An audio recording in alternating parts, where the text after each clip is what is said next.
북한 두만강 유역의 홍수로 큰 피해가 난 지 한 달을 넘어섰습니다. 북한 매체들이 연일 피해 복구 상황을 전하고 있지만 중장비보다는 인력을 집중 투입해 복구 작업을 하는 모습은 여전합니다. 클로즈업 북한, 오늘은 이번 함경북도 홍수를 계기로 자력갱생, 속도전으로 요약되는 북한의 재복구 시스템과 그 한계를 짚어봤습니다. 지난 8월 말부터 9월 초 사이 제10호 태풍 라이언록의 영향으로 북한 함경북도 지방에 많은 양의 비가 쏟아졌다. 많게는 하루 100mm 안팎으로 닷새나 지속된 비, 일부 지역은 단 사흘간의 강수량이 무려 300mm를 기록하기도 했다. 피해가 집중된 곳은 두만강을 사이에 두고 중국과 맞닿아 있는 회령시와 그 인근 무산군, 연사군 등 6개 지역. 유엔 산하기구들이 현지 조사를 거쳐 공개한 보고서에는 현재까지 확인된 인명피해만 사망자와 실종자를 합쳐 500명을 훌쩍 넘는다는 내용이 담겨있다. 침수되거나 파괴된 가옥은 약 3만 7천여 채, 이로 인한 이재민 수만 약 12만 명에 달한다. This is certainly worse than flooding we've seen in recent years, and the picture is still unfolding. We don't have a true picture of the full extent of this disaster or its impacts. 피해 조사 결과를 토대로 국제사회의 지원을 호소하고 나선 유엔 산하기구들. 하지만 실제 피해 규모는 이보다 훨씬 클 거라는 게 현지 소식을 빈번히 접하는 대북 소식통의 전언이다. 수위가 갑자기 물기둥이 15m로 휩쓸었다. 그러니까 물태풍이 왔다, 쓰나미가 왔다 할 정도로 이렇게 확 밀려간 거여서 작년에 나진에서 50명 정도 이렇게 사망 실종으로 처리했는데 실제는 3,000명 이상이 시신을 수습했어요. 발표를 안 한 건데 이번에도 그 이제 사망자는 적어도 3,000명 이상으로 보는 거죠. 국내 전문가들도 이번 수해로 인한 피해 규모가 북한 당국의 공식 발표를 훨씬 웃돌 거라고 말한다. 북한 매체 표현대로 100년 만에 대지양일 정도로 폭우가 많이 온 건 사실입니다. 근데 문제는 해당 지역에 3개의 거대한 발전용 댐이 있는데 그 댐이 새벽에 방류를 했어요. 새벽 3시에 5시 사이에. 그렇기 때문에 피해가 컸던 것으로 보여지고요. 밤새 내린 비로 심야에 두만강 물이 불어나면서 긴급한 상황이 전개된 사실은 중국 매체의 보도를 통해서도 확인할 수 있다. 한밤중 예기치 못한 폭우로 급히 인근 지역 댐에 수문을 열었지만 주민들을 미처 대피시키지 못해 인명피해가 커졌다는 것이다. 수위 조절에 너무 안일하게 대응을 함으로써 일시에 물을 방류할 수밖에 없는 상황이었던 거죠. 또 하나는 대피 명령이라든지 아니면 이런 대피할 수 있는 어떤 여러 가지 어떤 체계들이 제대로 작동을 하지 않았어요. 그렇기 때문에 희생이 컸다고 볼 수 있습니다. 북한 당국이 발표한 피해보다 대략 한 10여 배 이상의 피해가 발생했을 가능성이 매우 높고요. 해방 후 기상관측 이래 처음 보는 돌풍이 불어치고 무더기 비가 쏟아져 여러 시군에서 막대한 자연재해를 입게 되었다. 해방 이후 최악의 홍수였다고 연일 강조하고 있는 북한 매체들.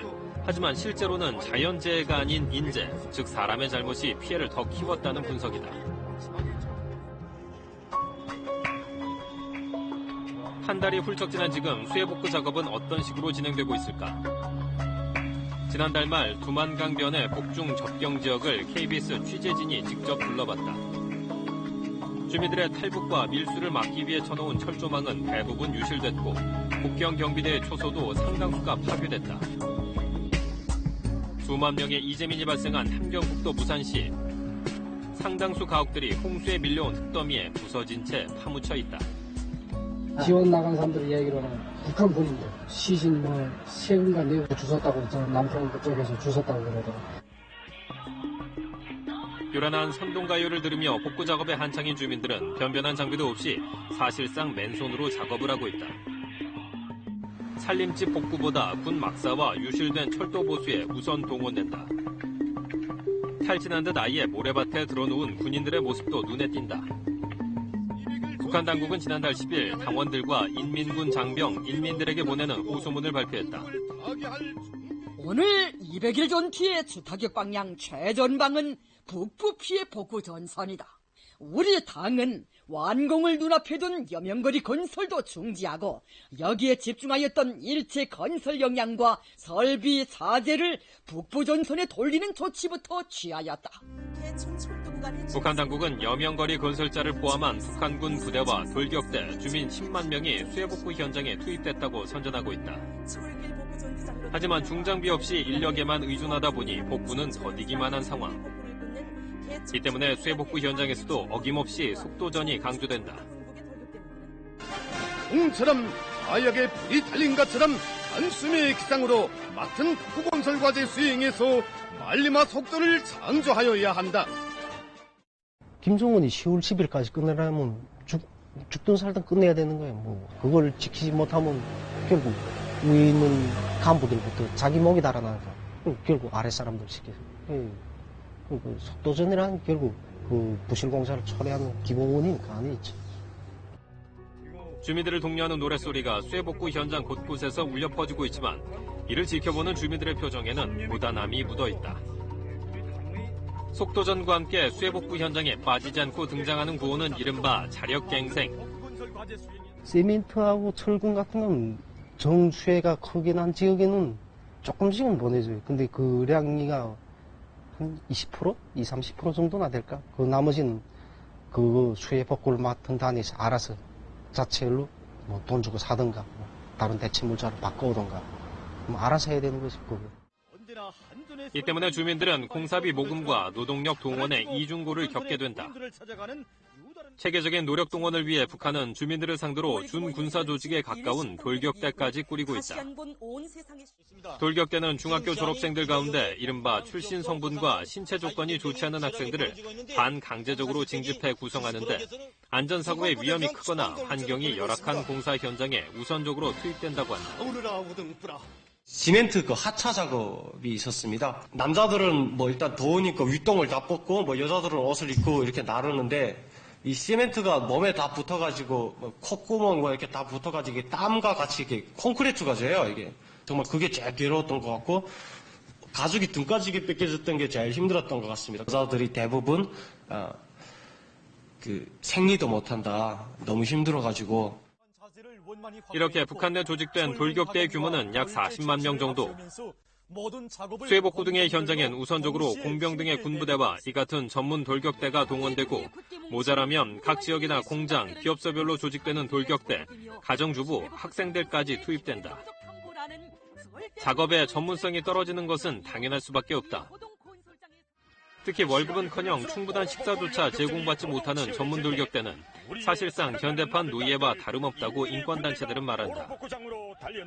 보통 근로자들은 개인 장사를 해서 돈을 벌 수가 있는데 이 사람들은 그 돈 벌 기회를 박탈당하는 겁니다.